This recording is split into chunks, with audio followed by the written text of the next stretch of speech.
Tiniyak naman ng pamahalaan ng pagpapalawig sa benepisyo ng mga veteranong Pilipino bilang pagkilala sa kanilang sakripisyo noong World War II. Si Julius Isambron ang ating tagapagbalita. Inihayag ngayon ng Malacanang na patuloy ang pagbibigay ng benepisyo ng pamahalaan, partikular na ang Department of National Defense at Philippine Veterans Affairs Office sa mga ito. Ayon kay Presidential Communications Operations Office Secretary Herminio San Nicoloma Jr., nakasama sa mga programang hatid ng PVAW ang serbisyong medikal.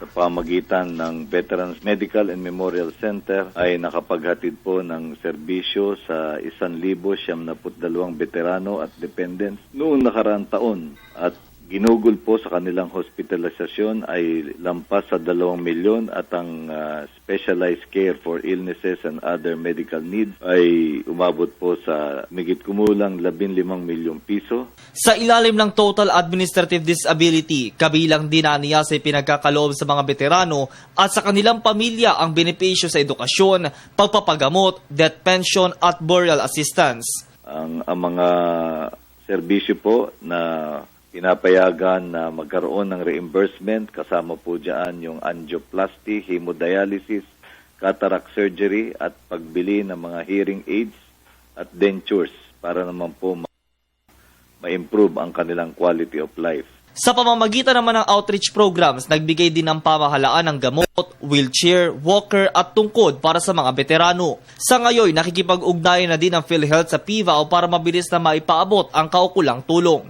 Isa pang mahalagang aspeto niyan ay yung pakikipag-ugnayan ng PVAW sa PhilHealth o Philippine Health Corporation natin para makapaghatid ng PhilHealth benefits para sa ating mga veterano at ito ay naayos na ng masinsin para makinabang naman ang veterano sa mga PhilHealth benefits. Una nang inanunsyo ng pangungunahan ng Pangulo ang selebrasyon ng Araw ng Kagitingan sa darating na 9 ng Abril sa Bataan bilang bahagi ng temang Balik Tanaw sa Sakripisyo ng Veterano, Gabay sa Landas ng Pagbabago. Para sa Telebisyon ng Bayan, ako si Julius D. Samburon.